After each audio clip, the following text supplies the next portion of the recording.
This issue continues where Green Lantern number 25 left off, so be sure to read that issue or watch my review of it before continuing with this video. Green Lantern Corps number 7 is written by Morgan Hampton and Jeremy Adams, with art by Fernando Pasarin and Auclair Albert, colors by Arif Prianto, and letters by Dave Sharp. The title of this issue is The Starbreaker Supremacy Part 2.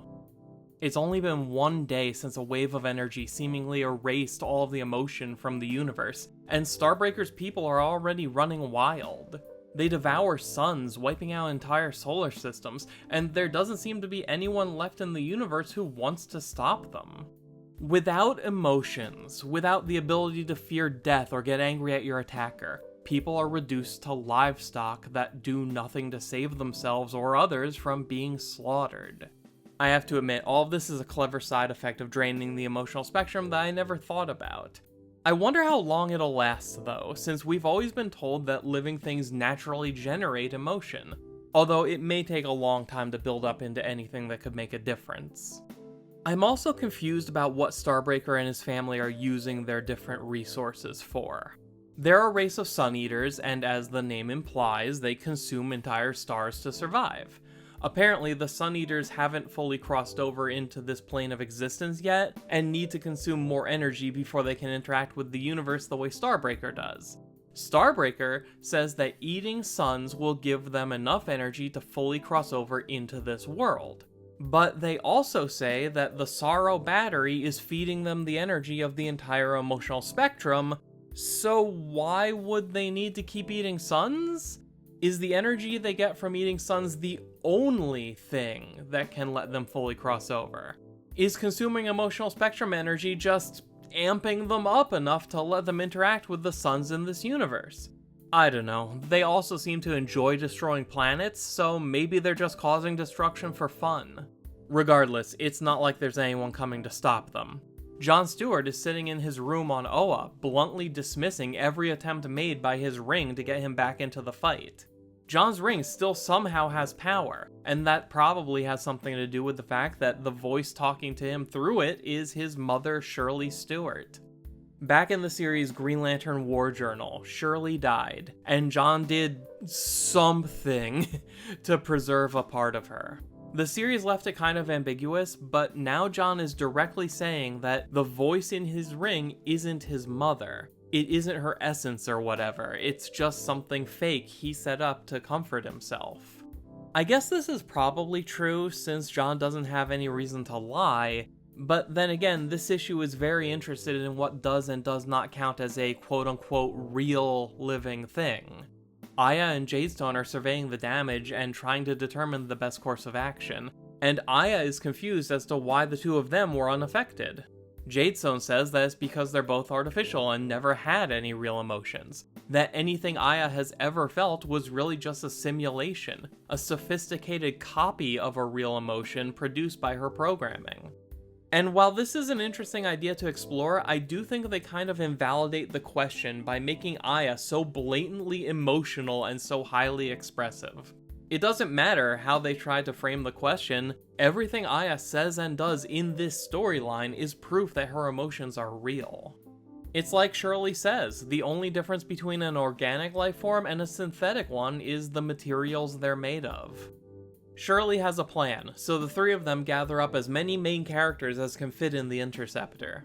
Most of them come along peacefully in response to a logical argument. Except for Guy Gardner, he actually likes it better without any emotions to lead him astray, and he doesn't want to do anything that might bring them back. Aya has no patience for this, and becomes the latest in a long line of people to knock Guy Gardner out with one punch. Aya, Jadestone, and Shirley manage to stuff Hal, Kilowog, Guy, Joe, Kyle, Jessica, Carol, Razor, and Sinestro into the Interceptor and take off. Their destination is the Source Wall. Since Shirley inhabits John's ring, she has access to information that John himself hasn't fully processed yet. And according to her, the entities are alive on the other side of the Source Wall. Let's back up a bit for context. If you don't know what the entities are, that's understandable, because most of them have been gone for a very long time. They're living creatures that each embody a specific emotion. They're incredibly powerful, to the point that you could basically think of them as living central batteries. The last time we saw the entities was in 2013 in a story called Lights Out, written by Robert Venditti during his run on Green Lantern. Basically, a big guy named Relic showed up and said that the universe would die without the emotional spectrum, and that all these lantern cores were using up the reservoir of emotional energy that was apparently on the other side of the source wall. Relic turned out to be right, and Kyle used his White Lantern powers to take himself and the entities through the source wall to refill the reservoir. I am honestly shocked to see Lights Out become so important to the current storyline. Every single writer that came after Robert Venditti has avoided the concept of the emotional reservoir like the plague, and who could blame them? It becomes pretty hard to enjoy seeing the heroes doing cool stuff with their superpowers when using those superpowers is actively killing the universe. But this is where I think Jeremy Adams and Morgan Hampton are being a little tricky. They choose their words very carefully when they recount what happened during the Lights Out storyline. Joe says that Kyle used the entities to replenish the source wall. Not the emotional reservoir beyond the source wall, just the source wall. And later on, when we actually see what's on the other side of the source wall, it appears to be an empty black void containing nothing but the entities. It's possible that Starbreaker draining the emotional spectrum also depleted the reservoir, but then why are the entities still okay? Were they protected by being on the other side of the source wall? If so, why wasn't the reservoir also protected? I think what we're seeing right now is an attempt to acknowledge the events of the Lights Out storyline without recognizing the emotional reservoir as canon. Because if the reservoir exists, it poses massive narrative problems that nobody wants to deal with. But you can't ignore Lights Out completely if your goal is to bring back the entities. Also, why is Parallax there? He was the only entity that didn't go with Kyle to refill the reservoir. Although maybe that inconsistency can be explained away by the reveal that the entities have the limited ability to influence the universe from the other side of the source wall. When Carol confronted the Predator back in Green Lantern number 18, that was apparently just a projection sent by the real Predator. That same issue also showed us a voice speaking to Kilowog from within the Yellow Central Battery when he supposedly died, which was apparently Parallax reaching out in an attempt to communicate with someone. This is all in service of the idea that the entities are trapped on the other side of the source wall and want to be released, and they were just barely able to send Kyle back through at the end of Lights Out so that he could find a way to free them. And Kyle just forgot because it was too much to take in and his mind was clouded by too much emotion or something. Great, whatever. What I don't really like is the idea that this is the explanation for everything weird that's been going on with the main characters for the last few years. We're supposed to believe that Sinestro manifested rage powers because the entities were reaching out, and I guess the Butcher, the rage entity, touched Sinestro. I don't like that nearly as much as Sinestro just being one of the many random people who spontaneously manifested emotional spectrum powers.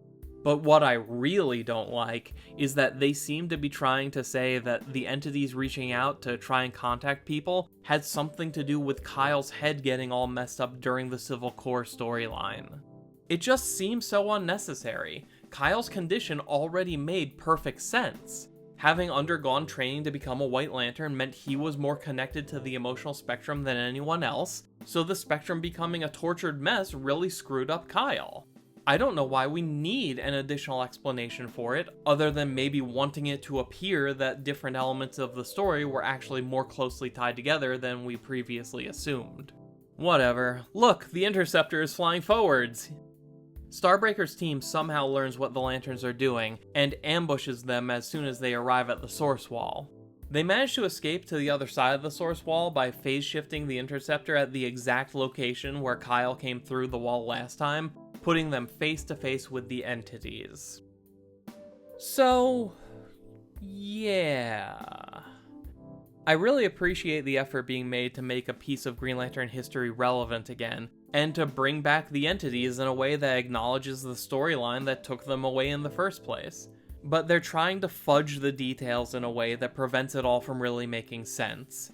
And again, I can't blame them for not wanting to acknowledge the emotional reservoir, but that becomes a huge problem when you build a key part of your narrative around revisiting the storyline that was all about the emotional reservoir.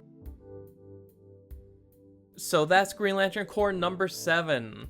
This story continues in Green Lantern number 26, so subscribe if you want to keep experiencing it along with me, and follow me on Blue Sky for more of my thoughts on comics in general. And let me know in the comments if you're as surprised as I am that the Lights Out storyline ended up being so important to this crossover. Do you think the emotional reservoir will ever be mentioned by name again? How do you feel about the way they handle questions of artificial life forms feeling emotions? Tell me all about it down below, and I'll be back with part 3 of this story before you know it. Until then, thank you for taking the time to watch. My name is Dan, we'll talk again soon.